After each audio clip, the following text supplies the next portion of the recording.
L'invité café.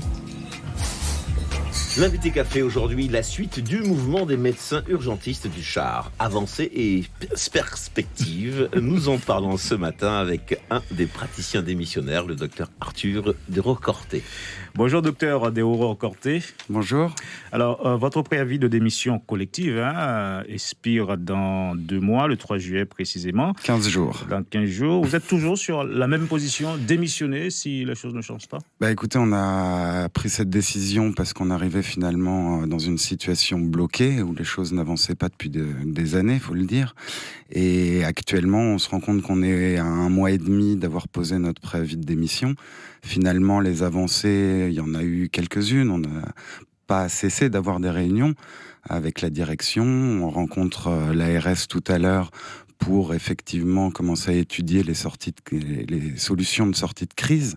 Mais finalement, on a un peu l'impression que ça se passe différemment d'ailleurs, parce qu'au bout d'1 mois et demi, il s'est pas passé quelque chose de concret. On aurait été honnêtement en métropole, on aurait déjà eu le ministère Avant d'aller plus loin, docteur, franchement, vous avez réellement envie de démissionner. Vous avez le droit de protester, mais moralement pas le droit de démissionner, dit certains. Que leur répondez-vous ?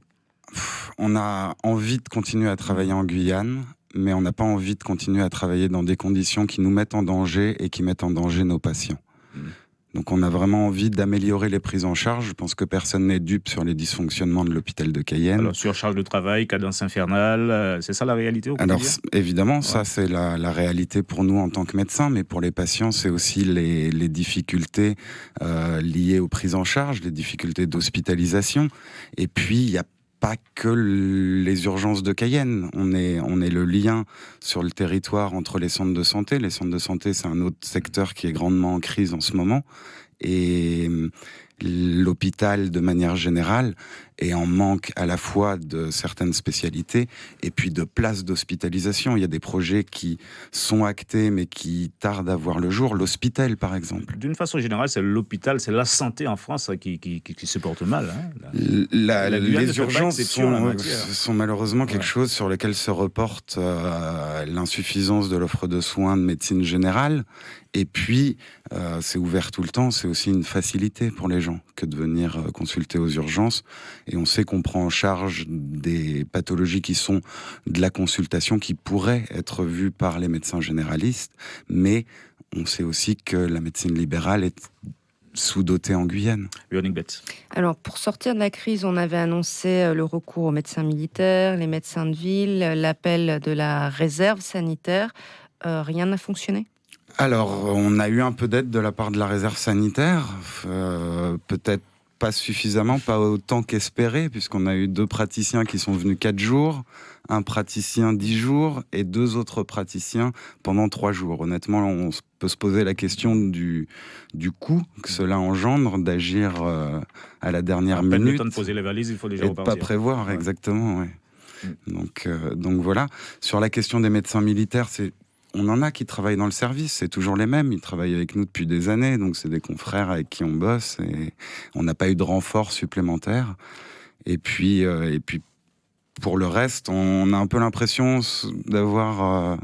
d'entendre, il y a de l'argent, c'est pas un problème d'argent, et en même temps, nous, dans la réalité de la pratique, on sait qu'on manque de tout, du brancard au thermomètre, en passant par un plateau technique adéquat, des lits d'hospitalisation, et en fait, on comprend pas qu'on puisse nous dire il y a de l'argent, mais d'un autre côté, les autorités estiment que l'hôpital de Cayenne, en matériel biomédical, est plutôt très bien pourvu. C'est pas votre avis ? Il n'y a pas d'entretien dans cet hôpital. Le grand problème, c'est le suivi, finalement. Comme dans beaucoup de secteurs en Guyane, on fait quelque chose, mais après, derrière, ça s'entretient. Le matériel, ça s'entretient. Les locaux aussi. Et je pense que tout le monde sait l'état de l'hôpital aujourd'hui. Donc, Alors, vous avez dit, le service des urgences, c'est la première porte, le premier accueil des soins au niveau de la santé. Alors, est-ce que c'est l'illustration, on va dire, de l'état de la santé en Guyane, vu que les problèmes qui se posent par rapport au service d'urgence, et quelle solution, lorsque vous dites cela, est-ce que c'est vraiment le moyen humain qui manque, des professionnels, ou est-ce que c'est des plateaux technologiques, des moyens matériels qui font défaut à à ce secteur? Les deux. Très clairement les deux. À la fois les humains et à la fois le matériel. Pour l'humain, on sait que c'est très difficile de recruter. Il y a eu un effort de fait depuis le début de la crise sur les recrutements, mais les projections pour les mois à venir sont toujours pas à notre avis satisfaisantes. Mais il n'y a pas pour vous une défaillance au point de vue d'organisation qu'on pourrait justement, avec ceux qui existent... Je pense qu'il faut être plus ambitieux que ça en Guyane. À un moment, il faut penser au long terme. Le long terme, c'est pas de recruter des praticiens qui viennent pour de courtes durées. Et on connaît les problèmes du turnover en centre de santé.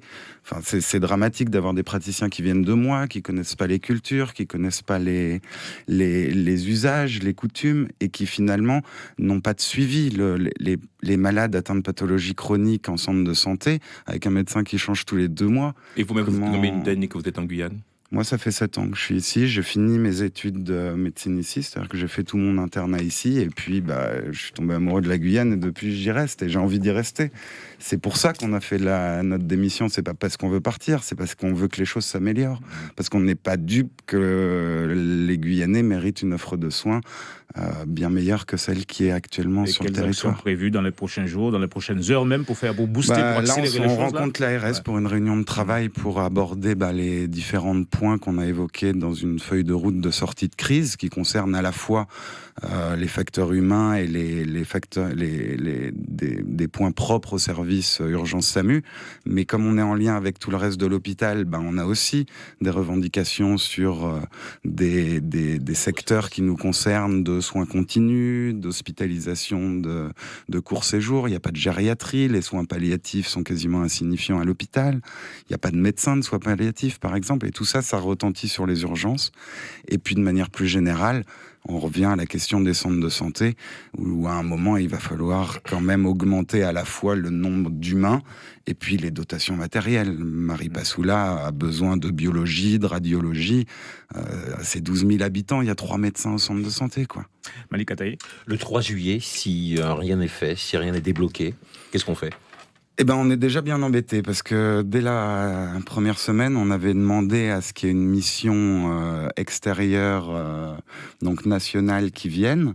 Cette mission est prévue pour le 7, donc après la date de nos démissions, sachant que c'est quelque chose qu'on avait demandé, il va bien falloir qu'on trouve une solution parce que c'est aussi quand même un facteur qui va nous permettre de sûrement d'acter des choses et puis aussi de passer directement de l'étape crise à Cayenne, ministère, parce qu'on l'a vu, les informations circulent pas toujours comme elles le devraient.